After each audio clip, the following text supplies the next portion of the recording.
Hey everyone, welcome back to Speak Easy English. I'm Henry, and today we're talking about something really useful, group discussions. Hi friends, I'm Luna. If you've ever joined an English class where the teacher said, "Let's discuss this topic in groups," and you froze up, don't worry, we're going to fix that. By the end of this episode, you'll know how to start, share your opinion, agree or disagree politely, and wrap things up naturally.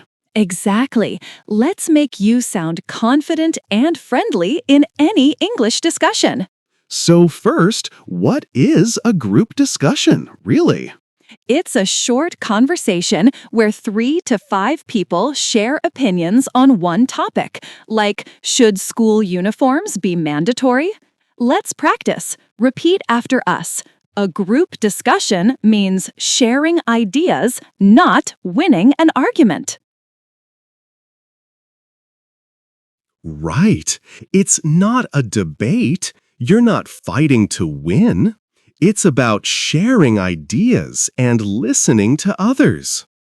In English classes, teachers often use it to check your fluency, teamwork, and ability to support your point with examples. Repeat after us. It's not what you say, it's how you say it. Exactly. Let's move on to see what problems learners usually face. Many learners say, "I don't know how to start," or "I'm afraid I'll make grammar mistakes."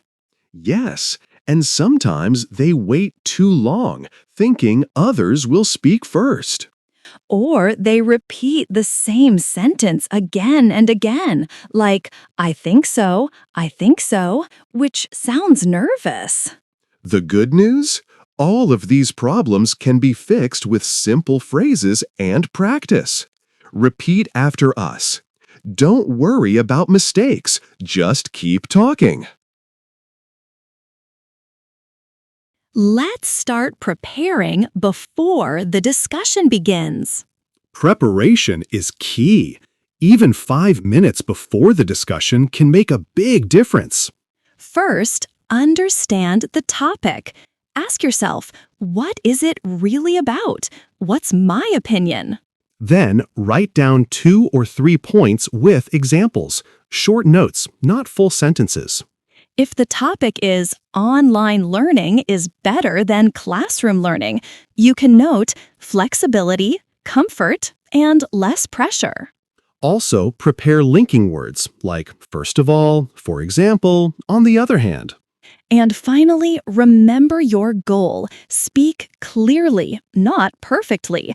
Repeat after us. Speak clearly, not perfectly.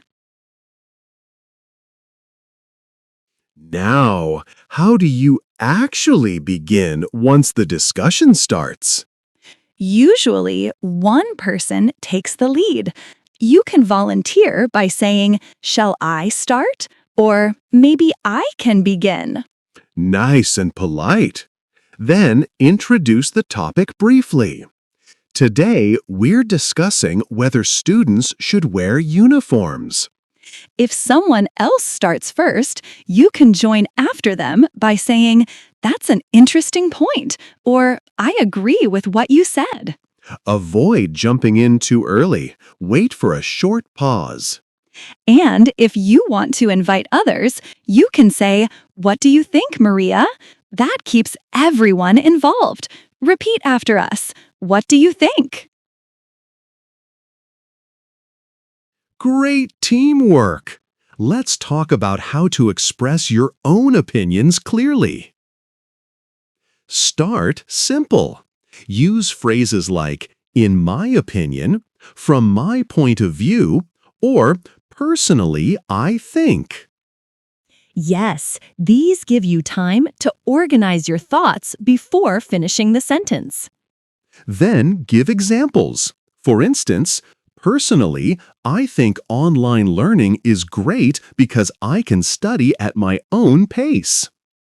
Avoid long pauses like, Instead, use fillers.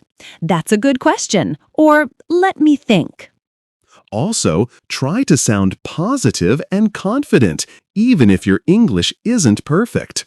Repeat after us. Speak with confidence, not perfection. Exactly. Communication is about being clear, not flawless. Now, agreeing is easy. You can say, I totally agree, or that's true. I feel the same way. To make it sound natural, add a reason. I agree because teamwork helps everyone learn faster. Disagreeing politely is the tricky part. Never say, you're wrong. Instead, say, I see your point, but I think, or that's interesting, however. You can also use softer language. Maybe, I'm not sure if, or it could be different in some cases. Repeat after us. I see your point, but I think differently. This shows respect and keeps the discussion friendly. A good discussion feels like a ping-pong game.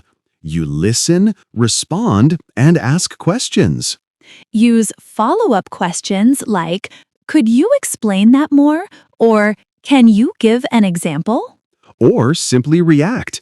Oh, really? That's interesting. I never thought about that. These short reactions make you sound engaged and natural. Repeat after us. That's interesting. Tell me more. If the group goes quiet, you can restart it by saying, let's hear some other opinions. Or, does anyone have a different view? Sometimes one person talks too much and doesn't let others speak. You can interrupt politely. Sorry to interrupt, but may I add something? Or, can I share a quick thought on that? Simple and respectful. If you forget a word, don't panic. Use phrases like, what's the word? Oh yes, I mean teamwork. If you don't understand someone, say, sorry, could you repeat that? Repeat after us. Sorry, could you repeat that, please? Confidence doesn't mean knowing every word. It means keeping the flow going. As the discussion ends, someone should summarize. You can say, let's quickly review our ideas. Then highlight main points. We discussed the benefits of online learning, like flexibility and comfort. If you're the leader, end politely. That was a great discussion. Thank you, everyone. Repeat after us. That was a great discussion. Thank you, everyone. And if you're not leading, still close naturally. Thanks, I learned a lot from your ideas. Perfect. Let's wrap it up with a short review and challenge.